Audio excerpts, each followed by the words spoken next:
Welcome to the Inspired Culture. I'm your host, Eric Himes, and today I'm joined by someone who knows leadership from the inside out. Kevin Riddens has over a decade of experience leading with integrity and helping teams operate more effectively, both in the field and at the top. Kevin, it's great to have you here. Thanks, Eric. Appreciate being here. Yeah, it's a pleasure. It really, really is. So, a couple of questions for you as we're talking about masks of leadership. You know, what are the 50 masks of leadership and how do they show up at work? Yeah, I think the 50 mask, of course, something that you brought to our attention, right? And, I think for many leaders, we think it's a good thing that we're wearing, right? But as we find over time, that something that you use too often can be a negative impact. So I think it's just a way for us to reflect on certain things that we think is a skill that maybe how it might hurt the growth of our team and where they are stagnant because of a mask that we are wearing as leaders. Why do so many leaders feel like they have to hide their true selves? I think we have to have all the answers, right? We need to be the strong one and have it all figured out. And what you find over time, that's not what they want. Your team wants to know you're real. You can make mistakes at the same time, right? And it helps them open up and grow at the same time. Yeah. The realness of people and what they feel like they have to hide and protect, there's a vulnerability that comes with that, right? And Absolutely. so we grow up in this world of corporate America. Maybe we have or haven't, but there's a story of we've gotten to, it's caught, not taught. Yes. And right. And so our experience with other leaders, we take on maybe some of their personas, but we're not our authentic self always. But we don't know and recognize it's happening. We just think it's part of the job sometimes of like, oh, this is what it looks like to lead from that standpoint. So, as you're a leader at Ditch Witch, Midwest, Kevin, and you've been there for a number of years, a successful leader that has done so many incredible things. You run a big team. You've got a huge team that works, with you. I think over 55 people, that report into you. And so that's a significant load to carry, in your leadership. And so for you, being authentic, I think is really important. Do you want to share a little bit about your own personal leadership style in that? Yeah, of course, that's through mistakes, along the way. I would love to say that this happened over the past, 10 years. I think some of it's generational, right? Growing up with a father, they didn't change jobs, right? Work was just go do your job. It's not supposed to be fun, right? And, and what you find over time is, that my way or highway just doesn't work over time, right? People start to learn they have options. And some of the, one of them, to be quite honest, is my belief, in the good Lord. Yeah. And, one of the Bible studies that we did was a Personality Plus book. And, being a strong choleric, right, it talked about where some of the challenges may came in. And one of them that was a pivotal growth for me, probably about 20 years ago, was it said that I will leave a wake of bodies behind me to achieve a goal. And that made a huge impact on me. And I remember speaking to, my late wife at that time and just said, is that who I am? And she kind of described certain things, and that was a pivotal point for me to lead differently at that point. Okay. And, when you chose to lead differently, what did you experience? What was the hardest thing that you had to do to lean into that? Well, one, being a Christ follower, it wasn't about me, right? Mm-hmm. So I couldn't do it on my own. So it was a lot of prayer and leaning in for him to change me.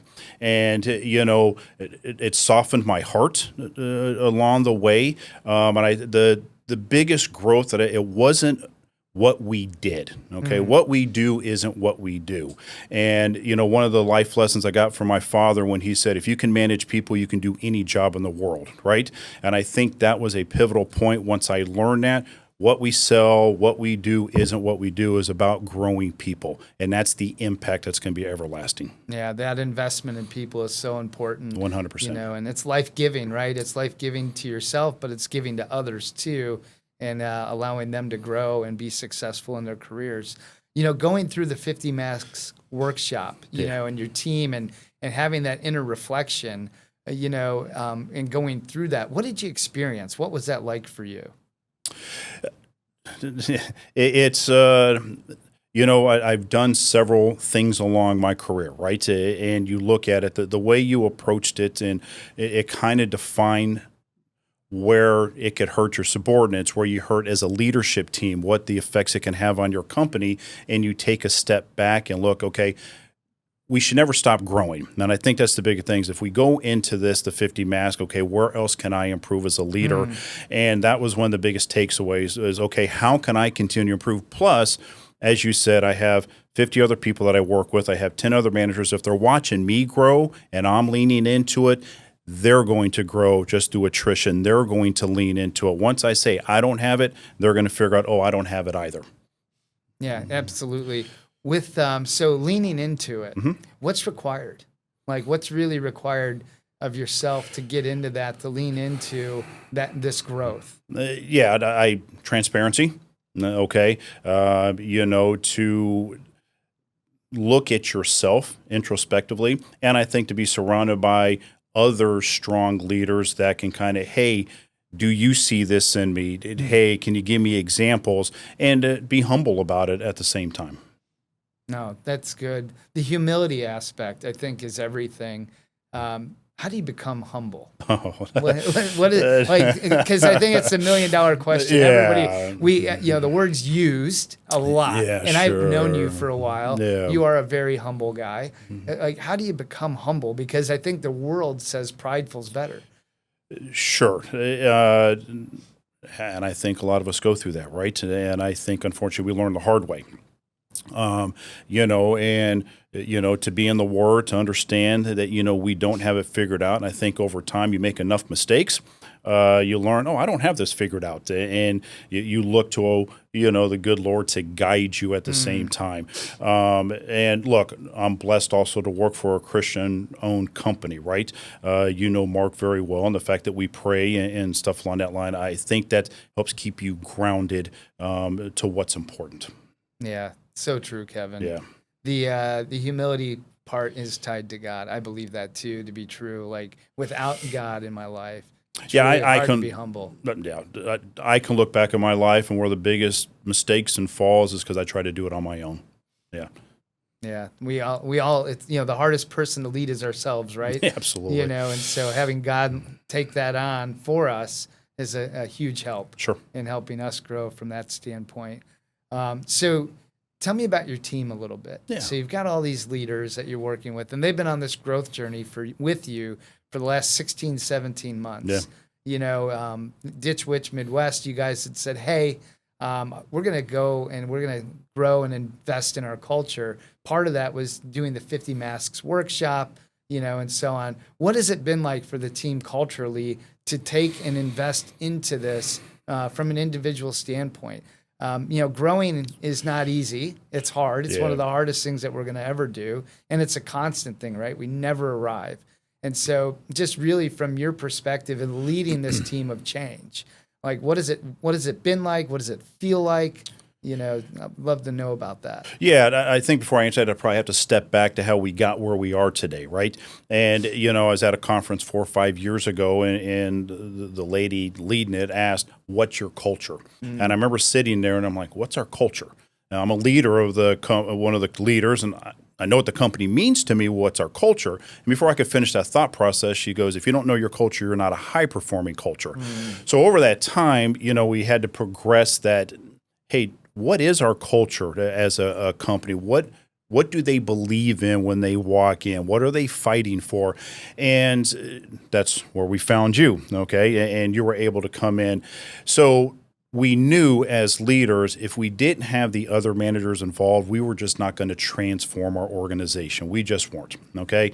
And what has been fantastic is watch the 10 other leaders that I work with lean into it and watch what has happened over the past 16, 17 months. Looks different for everybody, right? And what it means to them. But, as we meet weekly, all right? And I'm able to have some very intimate conversations, both what are they trying to do personally and professionally. And I probably get more times than not thank you that the company invested in us. I've been with this company for 30 years. I've never been through something like this. This means so much. And you can see just their eyes wide open. And, and I think, as you know, one of the meetings, I had a manager look at me one time, and he says, I thought you were crazy, Kevin, for the past 3 years. Now this all makes sense to me, And so it's just moment. exactly. Yeah. And so you were able just to come at it at a different angle, and all of a sudden it was like, aha. And, and that's fun to watch at the same time. No, that really is. Well, because you're giving life through it, right? Yeah. And you're witnessing that, and you're seeing your team. Even if you've said it a million times, when it clicks, it's like, oh my gosh, that's so exciting because they can see now what you've seen. Yeah. Right. And it's like, and you're such a good leader. All you want is the best for your people. Yeah. And, and you are amazing at that, and you love your people so much. Yeah, I appreciate that. My learning was, I guess I sound like Charlie Brown's teacher after a while. They were just tuning me out. So it needed you to come in and change the narrative. Yeah. So. Yeah. It's never the content. It's always the voice. Yeah. Right. And it's sometimes that it's just a different voice and a different perspective saying the same thing. Yeah. And it's not about who, but it's about when it happens. Yeah. That's a great line. It's not about me or us, right? It's something bigger, and then you want it to trickle down, right? So you want them to take it to the rest of the team. They don't hoard it themselves, right? It is now go share this with everybody else, and let's bring them along with us. They may not be sitting in the room with you, but you can still go share that excitement of what it's doing for you at the same time. Absolutely. Yeah. I love that. Yeah. Kevin, we're going to take a quick break, and we'll be right back. So, Kevin, for those who want to continue this conversation or connect with your work, where can we find you on LinkedIn, social media, or elsewhere? How can we get connected with you? Yeah, I'm probably still old school. Don't do a whole lot of that social media. But, it's Ditch Witch Midwest, so it'd be Riddens at ditchwitchmidwest.com. And then, of course, phone number would be 630-743-8742. Awesome. Yeah. Thanks for that. Yeah, sure. So much. Yeah, I appreciate that. My learning was, I guess I sound like Charlie Brown's teacher after a while. They were just tuning me out. So it needed you to come in and change the narrative. Yeah. So. Yeah. It's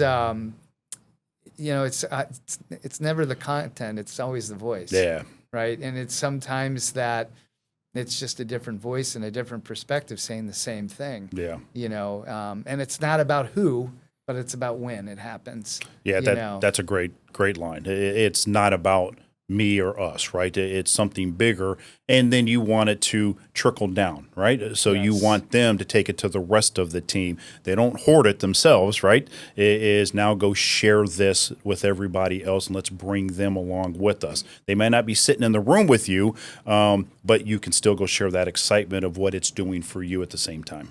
Absolutely. Yeah. I love that. Kevin, we're going to take a quick break, and we'll be right back. So, Kevin, if people wanted to connect with you, where could they find you? Yeah, it would be Riddens at ditchwitchmidwest.com. Of course, you can always look us up online, and then phone number would be 630-743-8742. We'll be right back. Loving what you're watching? Don't miss a moment of the inspired culture or any of your favorite Now Media TV shows live or on demand. Anytime, anywhere. Download the free Now Media TV app on Roku or iOS and enjoy instant access to our full lineup of bilingual programming in both English and Spanish. Prefer to listen on the go? Catch the podcast version of the show right on the Now Media TV website at www.nowmedia.tv. From business and breaking news to lifestyle, culture, and everything in between, Now Media TV is streaming 24/7, ready whenever you are.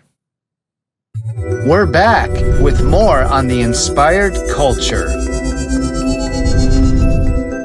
Welcome back to the Inspired Culture. I'm here with Kevin, and we're diving into one of the most common leadership challenges today: how to lift up a team that's burnt out.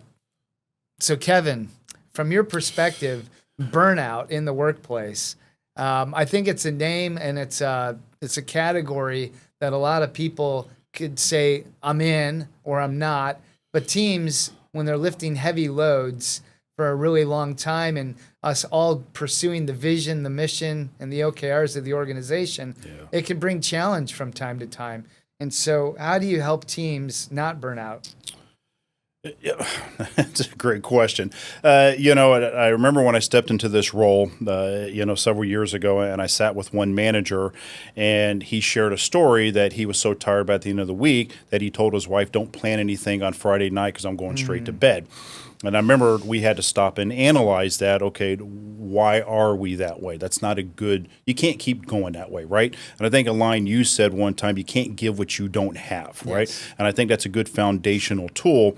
So how do you help with it? Well, one, you have to recognize what it is. And I think for them to stop and get off that hamster wheel, and figure out, are we doing busy work or is it productive work? Okay, what can we delegate out? And I think the biggest thing to help is they need to know they have a partner, right? And so we had to work together. Is our staffing levels too low? What are you just taking on because that's what you have always done? And then there's the other burnout that I think of where we stretch ourselves. There's the workload, and then there's that emotional intelligence that goes into it. So let's talk about what we're changing here for our culture. That takes a lot of energy to do, right? So you're trying to keep the day-to-day business going, but then also you're trying to figure out the mask. How do you change the way you've always led because it's going to look differently? So we as a team sometimes have to help each other's lift each other, right? And I think the calls that we have, I think the connections that we have through you to kind of give everybody a voice and, hey, I'm not in this alone. That kind of gives you an energy. You're a runner, right? I've done marathons. The running itself isn't always that fun when you hit about mile 19, right? But it's the energy that's around it, and you got other people there that you're gleaning to. The spectators that you're watching and they're rooting you on, I think that's very important even in the business world that we're rooting each other on. Absolutely. So how do you create that environment, right? So you've got this team that, what are some of the key components or the ingredients, so call it, to have that continued success to root people on? Because, I don't know that people just show up to an organization and say, you know what, I'm going to root everybody on today. Yeah. I hope everybody's just going to win and I'm just going to show up energized and ready to give. I think that's an environment that has to be fostered. And so how have you fostered that? Yeah, through communication, right, is I think the big thing that we design is what's our vision, right? So again, going back to earlier, what we do isn't what we do. So what inspires us to come in every morning? I tease my parts guys, like I'm sure you don't go home the other night and say, let me tell you how many bolts I sold for the day. It's usually going to be something with your team that was exciting, right? Hey, let me tell you how this person came to work today. Let me tell you about this customer.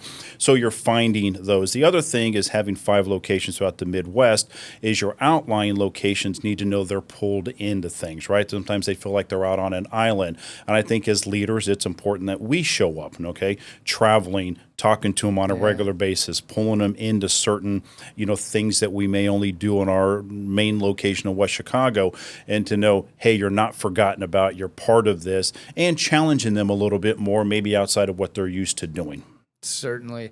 So the team feels seen and heard. Absolutely. That's so important because then they know they're valuable, and then they become intrinsically motivated to want to support the organizational goals, the vision that you have, and help you guys execute and scale and grow to the next level. I think that's really neat that you guys foster that environment. You have a great group of people. You really do. All of your leaders care. Nobody shows up. Everybody's invested. That's really neat to see from my vantage point, because I don't see that everywhere. And you guys truly are invested. And some of the systems out there, thoughts where we're not sure if this is going to work or not, and all of that. But you guys are all in, and you're making an impact in your company and your people's lives. And one of the things, Kevin, you're leading holistically. These 20-minute check-ins on Monday with each one of your leaders to focus on their scorecards.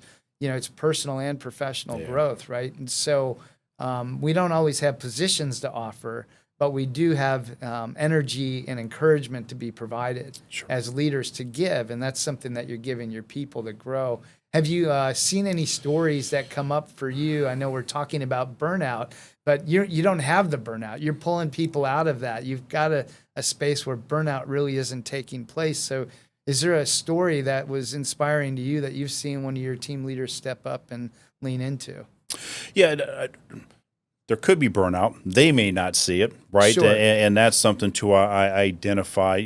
Also, yeah. Look, I think the biggest one, is Pat. Our parts manager in West Chicago. Just to watch the way he has grown as a leader over the past 16, 17 months. He was the one that I spoke to that said, Friday, don't plan anything. I'm going to bed, right? Because I'm exhausted. But now to watch the way he's leading, the way he's growing his team, the way he's depending on them. And now I'm watching those three within an organization, take on more, want to take on more, and you just see it, right? Our customers feel it at the same time. We can watch it through our customer service scores and just the accolades they receive from it. So it has definitely been a huge paradigm shift, and it's been a positive one. That's awesome. Yeah. I have never asked you this before. Really, what was your customer service score before and then after Pat's leadership change with his team? Yeah, that collectively as a whole, as an organization, we were probably one of the lowest. Okay, and last year we were recognized as the top customer service throughout the Ditch Witch, organizations, throughout the United States. So, the team really stepped in and leaned into it, and we changed certain things, and and they got excited, right? And now they're taking care of it on their own. I don't have anything I have to do with it any longer. It's now got its own wheels, and they're moving forward with it. Yeah, that's great. Yeah. Oh, that empowerment piece. Pat is clearly demonstrating that a lot with his team and delegating and. Working with Pat, it's always like, hey, you got to let go of some of this stuff, right? Got to give it away. Sure. And let other people do it. And you guys are all doing that, which is really, really neat. So how do leaders relight the spark in their people? So after burnout happens and they've hit this place, what do you do to reignite it? Well, us as leaders, we have to look at ourselves, right? We can say, how do I ignite them? Am I ignited? All right. So we're susceptible to being burnt out at the same time. I think, as you share many times, it's a badge of honor to say I only sleep 3 hours a night, Yes. right? And you just keep going and going and going. So sometimes we have to look at ourselves. Okay, do we exemplify what a work-life balance is? Okay, I would say our organization as a whole does a great job. We're very family first, but you can get lost into the busyness at the same time. Sure. So I think for leaders is to recognize that the most important thing is to know your team, right? So if something doesn't seem right, it's just, hey, you good today? You seem a little off, and they may not share anything, but just to know that you asked and that you care can change that dynamics at the same time. So then they feel like they're part of something. And then, they may have something going on and outside of the workplace, but they're going to work very hard knowing that they're cared about. Yeah. Well, and I really like that you're asking. Yeah. I think that says a lot about who you are as a leader and the care that you really have for the team and the fact that you pick up on it, right? That's the biggest thing. You're aware of your surroundings, you're aware of your people, and if something's wrong or not. And so you choose to investigate instead of being passive. Yeah, I appreciate that. It's one of my all-time favorite quotes is, if I'm able to see further than others because I stood on the shoulder of giants, right? And they're giants to me, okay? And that's the way I hope to lead. It's not about me, and you're right. I do care about them, and they reciprocate it. They care about me at the same time. If there was one thing that you had to share with the audience that's a key ingredient to loving your people well, what would that be? Key ingredient: know your people. Get to know them, okay? Outside of just the work, okay? It's very important that you're able to know spouses' names, know their kids. When you show up, it's beyond talking about P&L statements or business growth. Hey, how's the family doing? Everybody's got something going on outside of the workplace, right? And they need to know you care about them. That's excellent. I love that. Yeah. And so how is it received? when you do that? Yeah. What's the reception on the other end of that? Because a lot of people are like, well, I do all these things, but I actually don't know if it's connecting or making an impact or not. Kevin, you've had the opportunity to know the impact. And so, maybe just share the other side of the coin with everybody on that. Yeah, great question. Some are willing to share, right? As you know, some are not. Okay, and it just takes time. You can't force it. And some that are wanting to share what's going on, you're going to listen and receive it. Others, it just the fact that you asked, okay, I think makes the impact. You can't force it on them, and over time, they open up, and you're seeing more and more of that. And I think the bigger thing is know when to be silent is a big one, and you'll pick up on cues, and that's just enough. And to know that your people know that you care about them. Yeah, that's so good. I know, like reflecting and asking you the question, and then having it play out in my mind. If you asked me, as I worked for you and being, in that, I'd feel really good. I would feel seen. I would feel cared for, and I'd also know I matter. Yeah. Right. In that I do serve a purpose in this company. I do serve a purpose within my peer group here at work at Ditch Witch Midwest, and that the impact that I have, the experience I get to create, is important to the leadership team. Kevin, for leaders who are feeling stuck, where can they reach out to learn from your experience and connect with you? Yeah, you have to have people you can lean into. Sometimes you can feel like you're on an island, right? You feel like you're the only one going through it, okay? And we all have our own teams that we are in charge of. But you have to be able to go to people to bounce things off of, right? The Bible's a big one for me, okay? Having, Kathy outside, is a good perspective also, right? There are times I just might share something and she might say, have you ever thought about this, right? So, because she's not in it every day. For some of us as leaders, we're in it every day, right? And so I think to be able to share is important. That's another way for us to grow. Okay, and I think reading's important. Okay, I think finding different things for leaders that can inspire you is important. Devon does a great job sending out different inspirational things to us leaders at times, and sometimes that just gives you a recharge. I didn't think about that. A lot of times when I go to conferences, I just look for one thing I can pull from. Okay, I don't care if it's a 2-3 day conference. I don't need it to be jam-packed. Just give me one thing that maybe I can do differently. That's good. Yeah, getting that one thing, because we can do something with that, right? 100%. Oh, I like that. Yeah. All right, for everybody that is tuning in, one thing. We're going to take one thing that we could do differently from a place that we learn, if it's from reading to reading the Bible to peer-to-peer groups, but leaving with one thing to work on to focus on growing. You've heard it from Kevin here, and we'll be back here in a short moment. We'll be right back.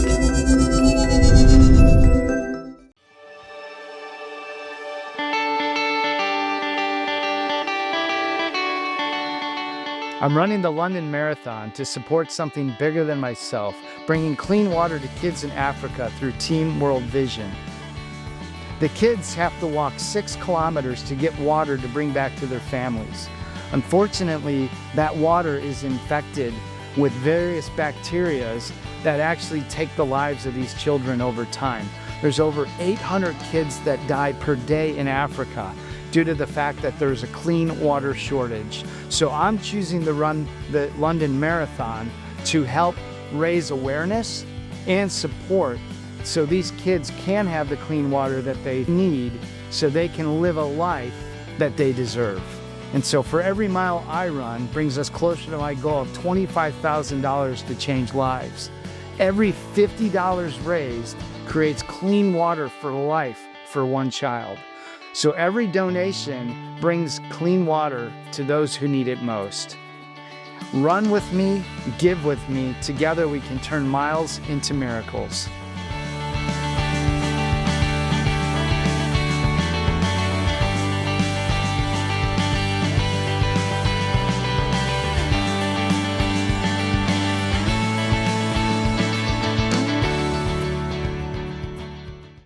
Loving what you're watching? Don't miss a moment of the inspired culture or any of your favorite Now Media TV shows live or on demand, anytime, anywhere.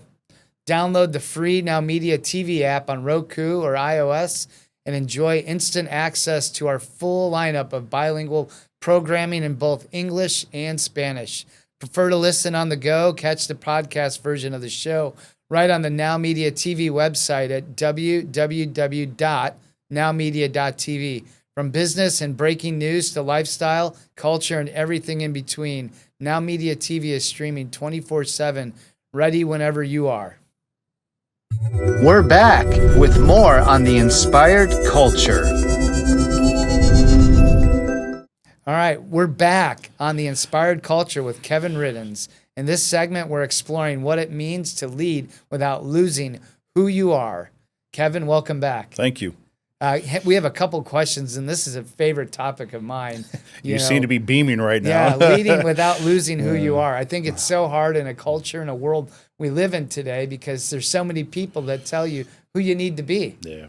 Yet not your authentic self is one of those versions, right? It's a version or a carbon copy of somebody else you admire or you see as a leader, or you've been around so long that you've picked up their characteristics of a leader, both the good and the bad. Yeah. I think a lot of times leadership, especially early in our careers, becomes really caught, not taught, and no vision, but just reaction, right, to what we've experienced in the past and in previous ways we saw people lead, because that's all we knew, right? And so we learn what we know, not knowing there's even more out there.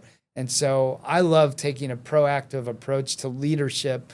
Personally, I think it's really important that we have to have our own vision of who we are to become, leaning into God for him to show us who we are in our purpose altogether. So how can someone stay grounded as they rise in leadership, Kevin? What's been your experience in that? Yeah, it's funny you talk about, being grounded with the good Lord. I remember doing Bible studies with my kids, and it's like, God made you an original. Don't be a carbon copy, right? And just think of when you watch the old 1950s movies and everybody had the short sleeve white shirts on, black tie, and and everybody was a cookie cutter. So you learn over time that you can be who you are. You're asking the question of it. I think the biggest thing is, do you know who you are, right? You got to be able to identify that before you can move forward, right? There's something you can learn from everybody, but I think the most important, you don't have to be them, okay? Right. It's no different, the 10 different managers I have. I don't want you all the same. There's certain procedures and stuff that need to look identical, but go manage the way you're wired, right? One of the things we utilize is a culture index, and it kind of tells you how this person is wired, how they are, and then how they behave in a job behavior. So it's important as a leader to know who you're working with, right? Is the way that I might approach them isn't going to be beneficial, and that's the same for me, right? So I need to be true to myself. I need to be authentic in order to be successful. People can read when you're not being yourself, right? And then they're not going to open up, and they're not going to follow you as a leader either. Absolutely. The self-discovery journey is it's a huge journey that I don't know that many people travel. Yeah. I wish more did, personally. I wish I did earlier in my own life, self-discovery, because when you understand who you are and who you're made to be, you have a firm foundation to stand on to then decide what you want to be and what does that look like and all that. And so would you mind sharing a little bit with the audience what your self-discovery journey has been to this point? Yeah, you made a great comment from a standpoint. It's seen, right? One of them was a fantastic leader that helped develop me who I am, Anita Fink, but she was a workaholic. And to the point that I almost lost my marriage because I thought I had to carbon copy her. I think we have a mask for that one. We do. Boy, do we. And in the organization I was with prior to this, one learning from her is business got tough. 9/11 hit, it looked different, and it was all about the numbers. It was all about the P&L. And I remember, looking at my late wife saying, I'm doing this wrong. I want to make an impact in people's lives. I want somebody to look back and say, you know what, I'm glad I worked with Kevin Riddens, right? Didn't matter what goals we achieved, but that we grew together, right? Not just me growing them, but I'm learning from them at the same time. So it was a pivotal part of my career where I had to look at myself and this isn't the right way, right, to go about it. And that's what worked for me. Okay. Everybody might be a little bit different, but I focus now on the people aspect. And in turn, I'm growing at the same time. So it's like they always say, when things are going well, you're looking through a window. When they're not, you look in a mirror. And that's the big thing that you got to manage at the same time, right? That sometimes maybe it's not about them, it's about you. Oh, that's so true. Yeah. I love that too. The whole mirror aspect is so important because we got to be able to reflect and see. And if we're not able to see as leaders, there's a cost then to everybody else around us. Yeah. And especially for our own self-discovery journey. And that's where a lot of blind spots show up, right? If we don't have that constant perspective coming in, we're leading blind because we're not seeing the harm we're causing about the things that we need to grow through. And so that journey of self-reflection is really, really important, and to gain that perspective.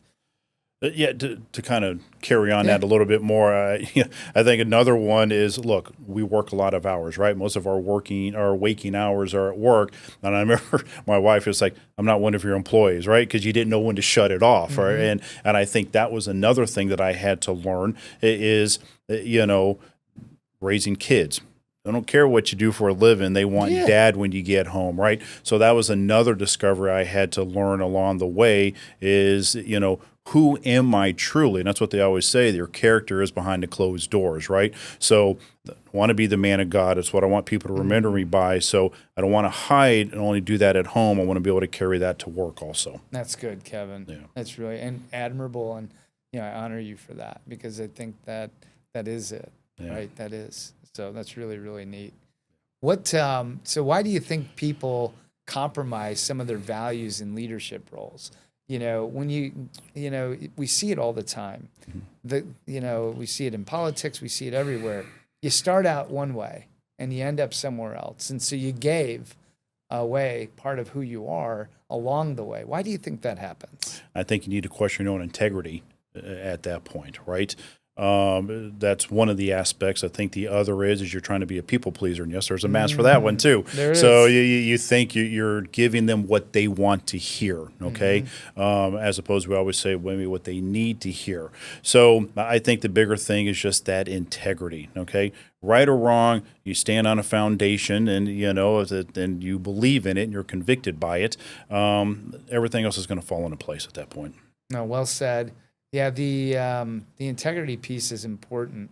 It really, really is. And you almost have to create leadership boundaries for yourself in it, because if you don't have these boundaries of integrity, and, because it's like having, a team is like having a number of kids, no matter how you look at it. As a dad, you've got these kids and you have this responsibility to hold everybody accountable, right? And at the same point, be fair. Yeah. And at the same point, not compromise yourself. Sure. And so if you're compromising yourself, then you're not being fair, because there's no consistency or a standard to live out life, or your kids to grow up into, or your team to follow, in all of that. And so the boundary aspect, when you have those components in, you're able to then say, hey, you know what? I am in integrity, right? Because I treat everybody the same. I invest into everybody the same, and I challenge everybody the same. And I have empathy, right? Sure. For those individuals too. Yeah, look, eventually your leadership's going to erode. It just will, okay? If you don't have some foundation or stand or consistency with your integrity, you're going to lose your effectiveness. They're just not going to follow you anymore, okay? They'll tell you what you want to hear, but, once you leave a location or turn your back, they're going to go back because they're going to know he's going to change. That's not who he is.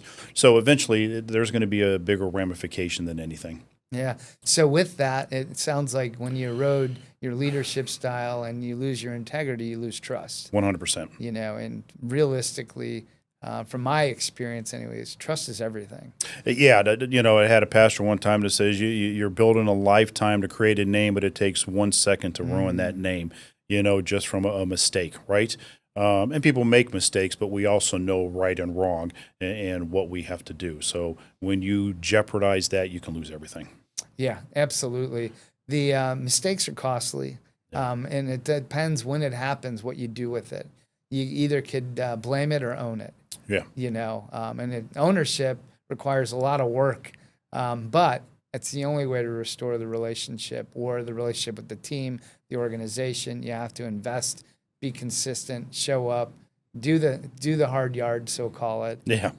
to get back into that trusting position. It's okay for a leader to say they were wrong. Yeah, it is. It's hard for a lot of them, but it's okay to say, hey, I missed this one. Yeah. You know? I own it. Yeah. Right. And that's okay. Yep. It feels good actually to own stuff personally. Takes a weight off the shoulders. It does. It's like, you know what? I'm human too. I'm imperfect. Yes. And it's okay. And that's a great line that you just said. I think these 50 masks help us identify we are human, right? We don't have it figured out. And I think, unfortunately, a lot of times leadership, we think we had to carry this facade that we have it all figured out, right? And I think one of the big questions I always, work with my team is, hey, walk me through this, okay? Because I'm trying to gain perspective and information because I don't know it all, right? Sometimes they can see things differently. Or if I made a decision and it was offbeat, it's like, all right, I messed that one up. Let's get this back on track. And, there's a lot of humility. And at the same token, your team can respect that at the same time. It's the ones that draw the line in the sand and say, nope, I'm going to die on this hill, and not give up because they might look wrong. You're going to lose a lot of people at that point. Yeah. There's, it's the dying on the hill aspect, what it was yesterday will change for tomorrow, right? In the growth standpoint of things. And it's all perspective, and maybe we are choosing the right hill to die on. But most of the time I find that statement doesn't work well with the hill. Yeah. And death does come, but not the way that we want it to. You're the only one standing on that hill eventually. So because we're not helping move. We're not allowing that perspective to come in and flow, as you say. Yeah. Well, Kevin, it's been a pleasure. We've got one more segment with you. I'm excited to go through the next segment here, but we're going to take a brief break and we'll be right back. Yeah, perfect. Thank you. We'll be right back. Loving what you're watching? Don't miss a moment of the inspired culture or any of your favorite Now Media TV shows live or on demand, anytime, anywhere.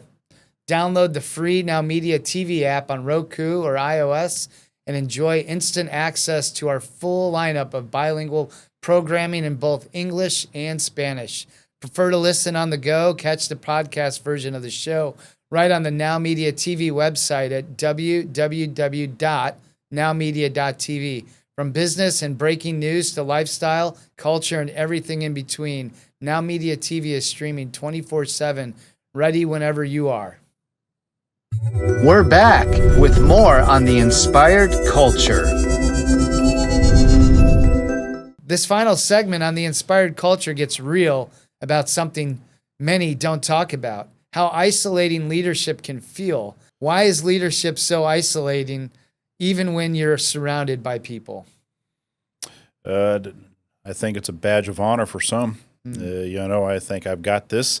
Nobody's going to understand. I'm the only one dealing with this. And I think we're just so used to trying to figure it out on our own, right? And that's a lot of rookie leadership along the way, and you learn over time you're not in it alone. Just because maybe you're in that position and nobody else might be, doesn't mean there's not perspective that comes along with it. I think there's a lot of value, and I've been blessed to wear many different hats along the way, right? And you learn from those experiences at the same time. You can learn from everything. So I think the biggest thing is you think nobody else is going to understand, and you just kind of keep it all down and, and try to move forward. And eventually that's when you get frustrated, burned out, and you just don't have fun any longer. Yeah, no, that's a really good point. And, doing it alone, when the higher you go in an organization, there's less peers and it feels less safe sometimes. And it's because your team is looking to you for the answers as well. And I think about our journeys, right? I think our journeys are pretty similar in a lot of ways, where we have worked hard, gotten promoted, been successful through working hard, right? We outworked everybody to start our careers off. Maybe we didn't think as well as others, but we definitely were going to outwork anybody. Nobody's going to work harder than us, right? And so kind of bringing that mentality through, it becomes part of who you are. But then, that working hard, maybe it plays out still pretty well for you in the next position you get. But at some point, you got to have to let that go because you have to foster wisdom in your leadership. And so it becomes this leadership shift, I think, along the journey from where it's about us and how hard we can work to empowering the team and how helping them grow. Right. And so there's this transition at some point along this leadership journey. And I think it's in every organization, in every role, different. But we have to have those ingredients coming into play for us to foster that environment. Because I think when we get to the top, of whatever it is that we're doing in our expertise, it can be really lonely if we haven't fostered an environment of inclusion, right? To where everybody feels included in the team. But we also personally as leaders have to invite in vulnerability. And for us, if we're not going to be vulnerable first, we can never expect our teams to be vulnerable with us. What are your thoughts about that? Yeah, I agree. Look, Proverbs says a wise man seeks a table of many counselors, right? So I think there's importance to that. Leadership doesn't mean you have all the answers, right? No different than the CEO of a large organization doesn't know every detail of it. So no different than me stepping into this role. I don't do what many of my leaders do every single day, okay? So to pull them in and say, hey, this is what I'm seeing. Hey, this is a project. Hey, you lead this a little bit yourselves. I don't necessarily have to do everything, right? And I think at that same token, when you start to pull it in, is when something does get tough, your team's going to come around you, okay, and say, hey, let's go do this together. But if you're constantly isolating yourself, guess what? When things get tough, you're going to be on your own. Okay. And so I think it's important to get many perspectives. I don't care if it's somebody that's working part-time, right? It's just, hey, what are your thoughts on this? What do you see? And there's a lot of great information that comes out of there. I think, the good old corporate, phrase we say, the ivory tower, right? We think we've got it all figured out. And then you come to find, it's like, okay, we're just good at coming up with topics. Let's go put it where it really is going to matter. And they're going to tell us what real life truly is. And we have to be willing to listen to that. Yeah. Yeah. I love that you said the ivory tower because there's a lot of people that look at it that way, right? Yeah. And so fostering, the word comes up of control as a leader when we're alone. I think that we've decided a route of control, I believe, that we want control over our direction and everything else.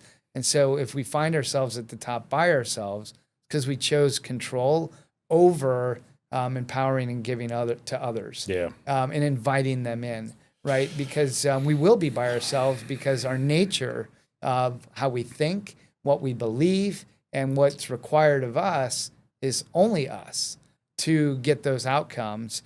To where I think that leaders that surround themselves and have that community have chosen the other path, right, of bringing people in. So that may be challenging for somebody that's trying to let go of control because, wait a minute, I want the answer quick. I want to make it happen. And this is what I think should happen. Not inviting the perspective. And not that your answer is a bad answer or a bad direction. It's building around it, right? It's building around that vision. And so are we making room for those people to come around it in leadership to say, hey, your points, your voices, your vision, and your perspective is also really, really important. Yeah, I think, unfortunately, we think we're the only one that has the answers at times, right? Okay. As one of the previous careers I had was in retail. And Christmas time is the most important time to work, right?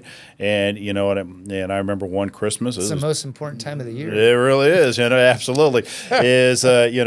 After a couple of years, I had, my district manager walk in. He said, hey, follow me outside. And we went outside, and he said, get in your car. And I go, what are you doing? He goes, you're going home. And I go, what do you mean? He goes, I don't want you in this store. You're here too much. Trust your team. And I remember a little bit later, I sat down, I was like, how do I get your position? He said, well, first off, you better start empowering people. You'll never be able to manage from a distance. multiple locations if you think you're the only one that can do everything. And I was young, 23, 24 years old, thought I have to be everywhere at all times, or it's not going to succeed. And, one of the lessons, I remember calling my store at 9 o'clock at night, hey, how'd we do today? And they were so busy. And I remember saying, why didn't you call me? I would have come in. We didn't need you. We were fine. Yeah. And, and that was another life lesson. So I think as leaders, it's important that, we're willing to listen, and those nuggets, if you look back over your career, and I think that's why they say journal, right? Because you can look back over time. It's like, that was a dummy. Look at that mistake, and you start to use those life lessons of people want to do well for you, right? And I think that's an important guidance in leadership when you come back and whatever your operation is or your business, that it's better than when you were there. They did that for you. Okay, because they took pride, and that's important. So don't isolate yourself. Pull them in. They're going to want to be successful for you. Absolutely. That what comes up for me on that is the whirlwind. As leaders, your leader stopped and paused you and said, "You need to think strategically, Kevin." Yeah. Right. He's like, that was the moment. He had said, "You got to be strategic here. You want to go on to the next level. It's not about how hard you work, and it's all about how you lead." Yeah. And so that was the moment for you that said, you need to be strategic. We're not going to be in the whirlwind, and we're going to pull you out. And he literally walked you out of it to your car. He said he was going to fire me if I came back. Right. So, yeah. And so it was one of those moments, though, that you had a leader smart enough to care, to invest in you in the right way. Every other leader would have said, work until 3 and we'll celebrate you. Yeah. Right? Kevin was there until 3 a.m. We need to put this out and let everybody know, but yet that was serving nobody. Yeah, no boss has ever come to me and said, I think you need to go take more vacation time, right? Yeah. If you're going to keep giving it, they're going to keep taking it, right? But it ended up being a good friend of mine, along the career path also. But yeah, he saw the error of my ways and corrected it relatively quickly. Yeah. It's incredible to have outside perspective, right? 100%. And that's why you're not leading at the top alone, because people have spoken into your life over your journey to show you that, hey, we can do things different. It is going to be okay. And we have to sometimes get out of our own ways to be able to grow in that capacity, and it's the voice of one that could show you that. Sure. It only takes one. There's being smart and then there's having wisdom, right? That's right. Yeah. So for sure. So why is connection with peers so important for leaders? What's so important about that, Kevin? Again, where you're not isolated, right? We're all on a common goal, okay? The leadership there is we all want the same things. We want our organization to do well. We're passionate. We care. And it's good to have that shoulder at times. Hey, do you have a minute? You know Tim very well, right? He's a great counterpart for me. Devon's a great counterpart for me. And we bounce things off of each other. Nothing more than anything, just to know we're here for each other, right? And I think, going through some of the challenge that I've had of different, people passing, it's great. You've built that relationship just beyond the work for people to just to reach out. Hey, what do you need from me? While you're out, is there anything I can do for you? And that's an important aspect of business that a lot of people just don't think of. A lot of people do it to go through the motions, but for people to truly care about you and you care for each other, you can't stop a company once you get to that point. No. And I love that peer-to-peer connection because it requires something of you and everybody else going deep in a relationship to be intentional. Yeah. We can act it, in passing. Hey, how are you? Good. Oh, okay. I'm good too. Great. All right. How was the weekend? Great. All right. What'd you do? Oh, not, and it's just that surface level conversation that takes place. That's passive.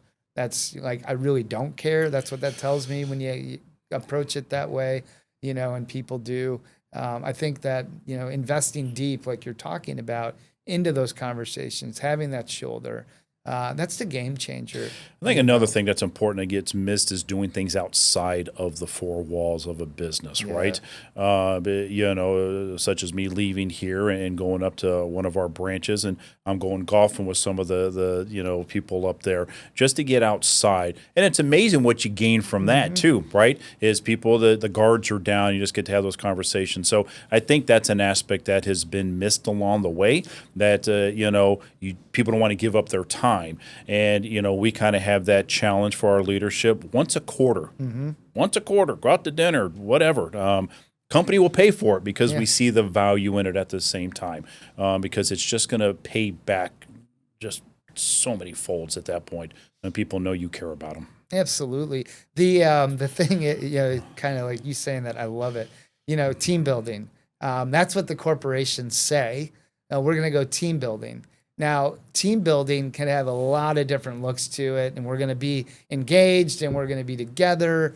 But team building is like surface. When I hear like coming through what you're defining, you're actually choosing to date your team. Yeah. And date, like when you think about dating somebody, like, I'm getting married in July, and, it's great, but I've dated, right? Yeah. I've dated, and in dating, I date my kids. I date all of my kids all the time.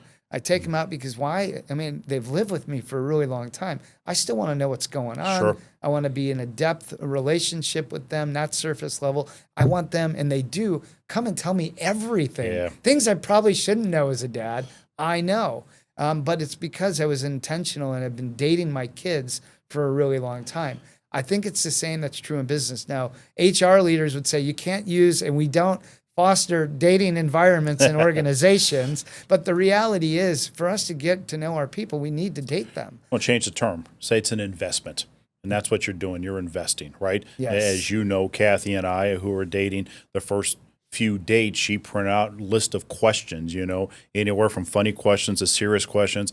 But we craved that time, right? Just to truly get to know each other and intimately. And I think a lot of people are fearful of that word, right? To know somebody intimately.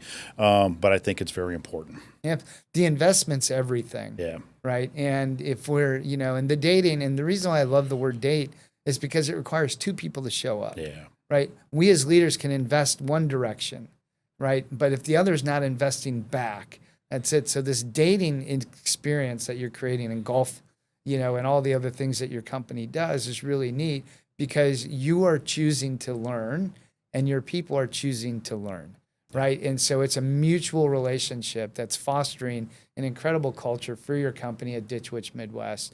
And you guys are truly living the inspired culture, which I love to see.